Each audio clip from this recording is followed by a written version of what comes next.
Welcome back everyone, and we shall be continuing with the same module for classes and objects. The last topic in module 4 is classes and methods. So before getting into that topic, let me quickly recall the topics that whatever we discussed in the last class.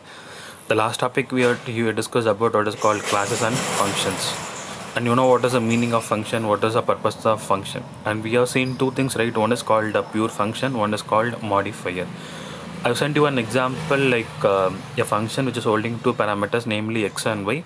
So which returns the value, compare and returns the value. In the first example, you can see it just compares and returns the value without modifying the object, without modifying the value which an object is holding. That is called a pure function. And second one, it increments and then it prints the value. Before printing the value, it is modifying the variable. It is modifying the attribute in the object. That is the meaning of modifier. That is called a pure function, and that is the meaning of modifiers. So next to that pure function modifiers, we discussed one more topic called prototype and planned. So that is prototype and planned. So these are few most important topics of the last summary of the last class. And now we shall be quickly getting into this next topic called classes and methods. See, methods are like functions, so which are used in association with the class. And here we will be looking out with the same example called time. In the last we have seen, we have used a class time and we printed the value from the time. And here to have used the same class time, define print underscore time. It as a method where I will be parsing an object called here I will be passing an attribute called t. Once if you look into this argument, I have created an object called start for a class time, and then I'm passing this object as an argument. I'm passing the time object as an argument for this method, and print the time which is given as input. So it is one way of printing this. And next one, you can see a small change in the indentation. Here if you look into it, I used it we have used it inbuilt specialization method called initialization method. In addition to this, if you look into it, here you can see hours equal to 0, minutes equal to 0, seconds equal to 0. And again what I am doing is like a self dot hours, minutes, seconds. And now once if I call this like a start time print 9:45 0, something I'm printing from it, start print underscore time will print the current value. Same program. Even if I call the same program without these parameters, without 9:45 0, it will return 0 hours, 0 minutes, 0 seconds, right? That is one purpose of using this print method in this particular case. And second, time increment example. So earlier we have seen how to increment the time and to print the result, right? Same example with the same slide, the same modified in the different manner and passing this increments. And see here there is one more small change in I will be creating two methods. One is called the print method, next one method is called increment method. I will be passing a value to this increment method. This will add, if my current time is 11:02 and seconds, let it be some 15:10, and this whatever the time increment I'm passing to it, this gets assigned to the second parameter seconds. For the second parameter seconds, it will modify accordingly, and you will get the current updated time as 10:07:17. This is one example of this time print example. And I have one more special method called isAfter method, and it is little bit complicated to understand. We can convert one parameter to self rather than saying and let us look at the same example. Let us look into one example. So define this underscore after self other. Here what is it is doing is we invoke this one an object we use this this underscore other as an object, so which is holding a time object in this case, right? So return self underscore time to return self time to int or other time to int. I have two methods which is returning this or that. So when it is stating that this is greater than that, when this particular method is resulting a value which is greater than that method, my statement will be returning what is called true, right? I have created an object called, we are accessing with an object called end.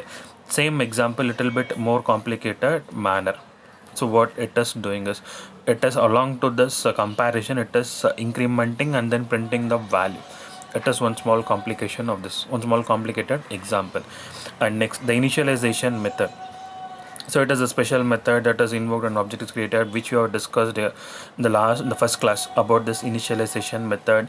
And if I have this initialization method, this method need not to be called in the program that you have discussed earlier, right? So this is a method which need not to be called in the program. I mean, which you need not to call with the object. This method need not to be called with an object. And this is an example. This is what initialization works. And as we discussed about, like, this is also a special constructor method. And this parameters, you can see some different parameters, like different examples, which provide first parameter, second parameter, finally subset of parameters. And next one is like a string method. This initialization method takes two values, x and y as optional, and this what the major thing is, like this returns a string representation of a point object. So whatever the value it is holding, for this it will be returning a string representation of the value whatever that we pass through this program. So when you use string under method, it prints 3, 4. So point equal to 3, 4 it is printing. When you pass a value itself, so it is printing with two values like 0.3, 4 when you use the print method. The same thing, when I use str method, it prints 3, 4. When I use a print method, it prints 3, 4, like which is based in quotes. So operator overloading, and here what we'll be trying to do is I will be just going to the example. If you look into this example, we're using one operator called plus.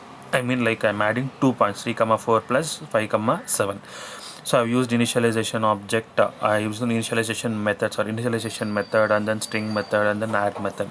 So this add method, I'm adding 2 points. One is 0.1, 3, 4, 0.2, 5, 7. So P1 plus P2, it is printing P3, 8, 11. And next one is operator overloading.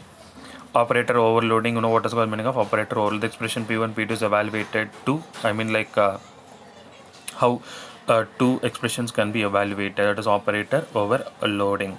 The same overloading, I mean, like, here you can see a small example where it is overloading of two objects. I mean, like, even if I create a method to do simple addition, if I pass add with some multiple values, that is also an example for overloading. I mean, polymorphism, right?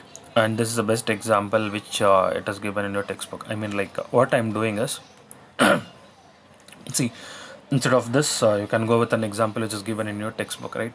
So that makes somewhat sense. I am adding two things. So one is called start and duration. Let me take the start time and let me take a duration time. If I'm adding start time with the duration time, so what is the expected result of it? Like, if I don't pass a start time, if I point out a start time plus duration as an object, I mean, like, a start time as str plus some duration, I'm given 1337. Here the time object is trying to add an integer. This works fine with Python. Similarly, if I do it in reverse, 1337 plus str, so what it is doing is it is trying to add this integer to an object. So this is not possible with Python. For this, it is having an alternate method called radd underscore radd underscore. It is called right side adding. So this works fine with this topic. So these are the things about this classes and methods in Python. So with this, module 4 is getting over. Thank you.